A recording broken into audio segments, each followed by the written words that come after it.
Hey guys, this is Luke with GlockHistory.com, also known as That Glock Guy. Wanted to do another unboxing video, and we just came from Wanenmacher show over the weekend, so I'm going to show you some of the guns I picked up there. Also, start with the packages for today. We've got several suppliers that I will order random parts kits from, and this is one of those guys. I don't know what these are. Riley says hello.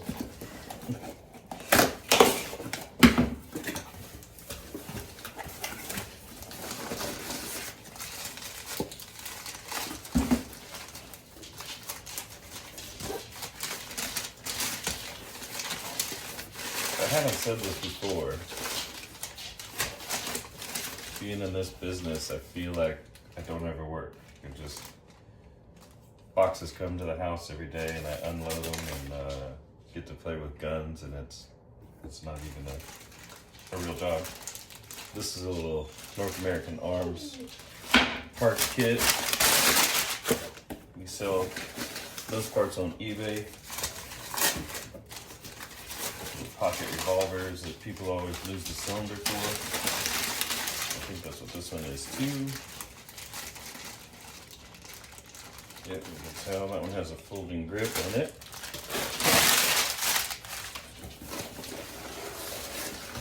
This one feels bigger.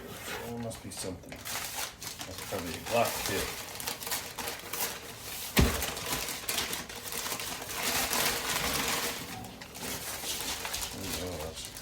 Revolver of some kind.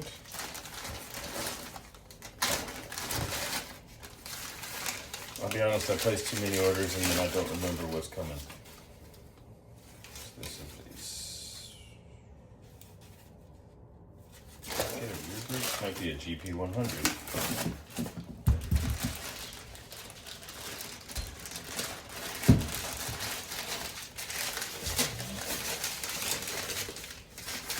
Oh, this is actually a Python.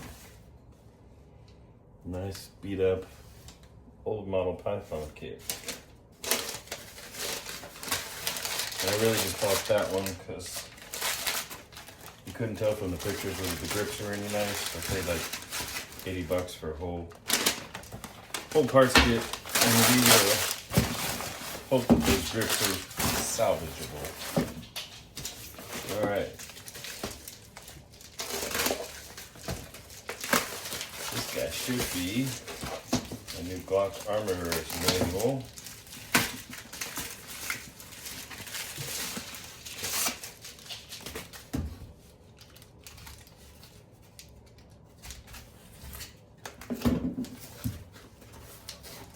So a lot of this old stuff, printed material from Glock. This one is a 92. So is there January 92? A lot of this old printed material from Glock has kind of gotten a collector following. And the Armorer's Manual was only available, obviously, if you went through Armorer School.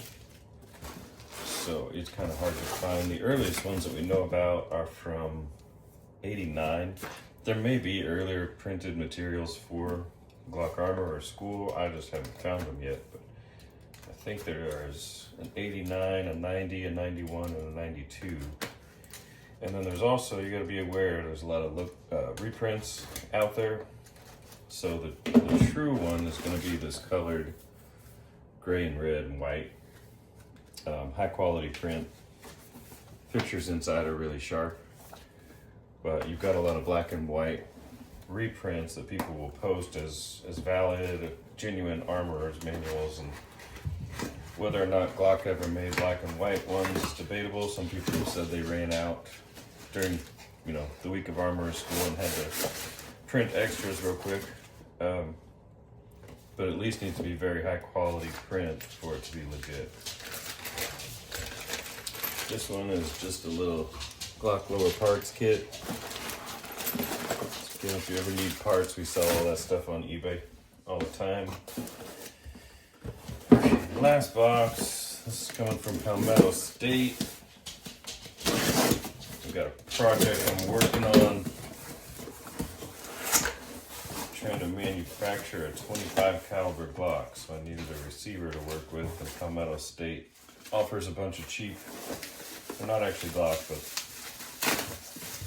based on the Glock pattern, so they're Glock compatible. And so we've got some complete lowers from Palmetto. They're just cheap.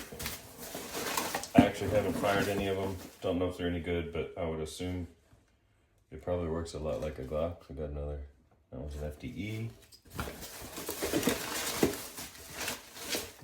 And then a full size. Well, that's one of the 5.7s, yes. We're gonna play around and see what we can do with that guy. So then I just wanted to show you some of the stuff we picked up at the Tulsa Arms Show or Wanenmacher show last weekend. I did not have a lot of luck with Glocks.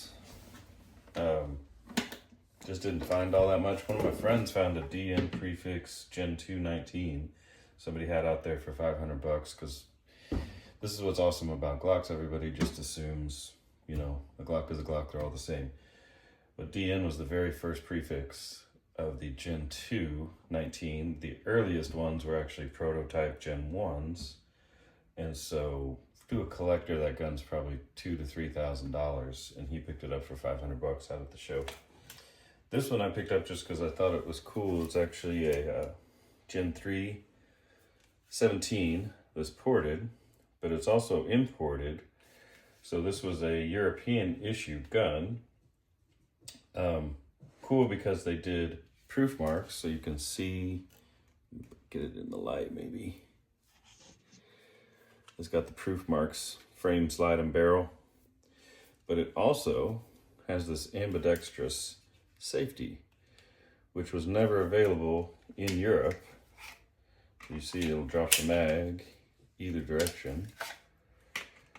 Don't know how well that worked, but it must not have been that great because they never made it an option for US. So this is one of the select few, and I don't even know what models are available with that ambidextrous safety. Kind of cool. It also came with a foreign language manual. Probably not that rare, but they're hard to find in the US just because not many of them have come over. So we found that guy. I also picked up this. This is a 1914 commercial model, 1911. No finish left on it, but that's the kind of stuff I think's cool. Just throw this, I just put in a new safe here for that purpose. And then I keep finding pythons. These are old model pythons. I just keep finding really good prices on these. I know the market has come down quite a bit, but when you're finding stuff sub 1,500 on those, it's just hard to say no to. So I picked up several of those. We got a 4-inch blued model. Got a 6-inch blued model. These things are just gorgeous. Both the blued ones actually have have European proof marks as well. So they had to have been imported, sold over to Europe, and brought back. And then I got one of the stainless 6-inch guns. This one's from the 80s. I don't think they started stainless until like 82.